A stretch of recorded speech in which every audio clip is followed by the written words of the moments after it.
लोगों का क्वेश्चन ये रहता है कि बख्शी जी इस साल क्या ओपिनियन है आपकी 2025 के लिए, क्या है आपका ग्लोबल आउटलुक इस मार्केट के लिए।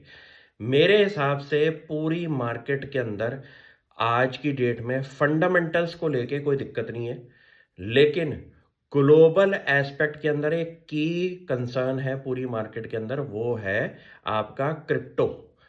भाई साहब ये इस लेवल पे इस टाइम क्रिप्टो मार्केट पहुंचा दी है पूरे ग्लोबल लेवल पे कि लोगों ने एक्चुअल इकोनॉमिक एक्टिविटी से परे होके सट्टेबाजी और जिनको आप कहते हैं पिरामिड स्कीम जैसी चीजों के अंदर पैसा लगाना शुरू कर दिया पूरे वर्ल्ड ओवर।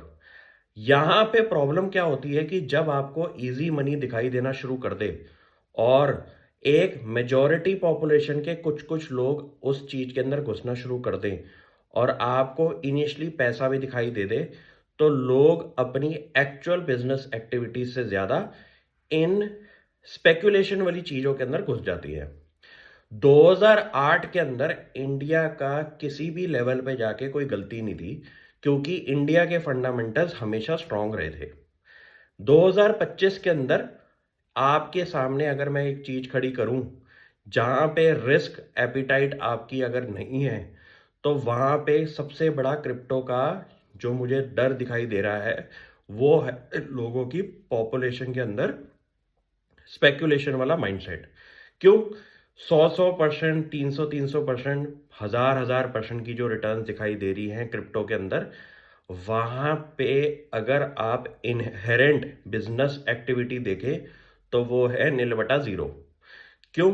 किसी भी इकोनॉमी के अंदर अगर आप पैसे का काम कर रहे हैं और उससे कोई इकोनॉमिक एक्टिविटी नहीं हो रही, तो मेरे हिसाब से वो सिर्फ और सिर्फ चीज आपकी स्पेकुलेशन के अंदर आती है।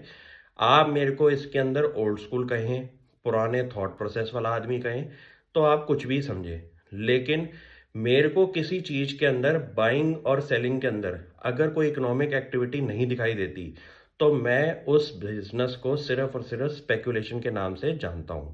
और पिछले 10 साल में जब जब पूरे वर्ल्ड के अंदर प्रॉब्लम्स क्रिएट हुई हैं, वो हुई हैं फाइनेंशियल बबल्स क्रिएट होती हैं एक एसेट क्लास के अंदर।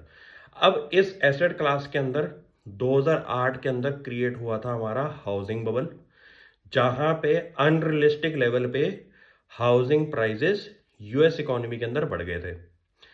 उसका पूरा भूत आज की डेट में क्रिप्टो के अंदर मेरे को दिखाई देता है। तो पूरे वर्ल्ड में अगर कोई नेगेटिव चीज क्रिएट हो सकती है जिसका डोमिनो इफेक्ट इंडिया जैसी मार्केट में भी आएगा, तो वो है हमारी क्रिप्टो। क्यों?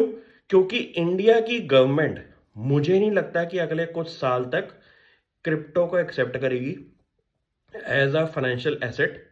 दूसरी चीज, गवर्नमेंट का जब तक कोई इसके अंदर बेनिफिट नहीं है बिकॉज ऑफ सिक्योरिटी रीजंस, तब तक आप इस एसेट को एज अ एसेट क्लास नहीं समझ सकते।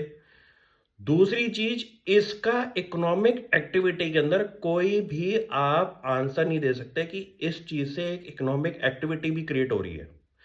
ठीक है, 100%, 1000% की रिटर्न्स आ रही हैं, लेकिन इनकी अगर इनहेरेंट स्कीम्स आप पढ़ो, तो जब जब आप इसको देखोगे तो आपको एक पिरामिड स्कीम के नाम से ही दिखाई देगा। इसलिए स्पेकुलेशन वाली चीजों पे आपको बिल्कुल काम नहीं करना इस साल। लोगों की बातों में मत आइए कि उस फलाने आदमी ने क्रिप्टो में इतना पैसा कमा लिया, आज वो दुबई जैसी जगह पे कोई प्रॉपर्टी क्रिएट कर रहा है। आपको ये पता होना चाहिए, जो चीज आपके पल्ले नहीं पड़ रही उसमें आज भी ना है, कल भी ना है, फ्यूचर में तभी हाँ है जब आपको वो चीज ऊपर से लेके नीचे तक समझ में आए और आपकी रिस्क एपिटाइट उतनी है। क्यों? क्योंकि प्लस साइड तो लोग बता रही हैं, नेगेटिव साइड कोई अपना मुंह नहीं खोलेगा कि भाई साहब मेरा पैसा जीरो भी हुआ है। क्यों? हिस्ट्री ये कहती है कि क्रिप्टो के अंदर वॉलेट्स वाली कंपनियां ही उड़ गई, तो आपका वॉलेट का पैसा पूरा जीरो भी हुआ हुआ है। और ऐसे क्रिप्टो के कॉइन्स हैं जहां पे वैल्यूएशन एक लेवल पे 10-10, 20-20, 100 बिलियन थी और एकदम जीरो होगी।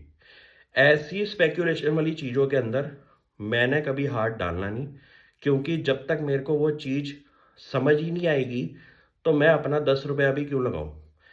इन चीज़ों पे आप ऑर्थोडॉक्स थिंकिंग समझें कि न्यू एज चीज़ें आपको नहीं समझ में आ रही, कोई दिक्कत नहीं, ज़रूरी नहीं है हर चीज़ समझना। कुछ चीज़ें समझें और उन पे अपनी पकड़ जमा के रखें। Thank you.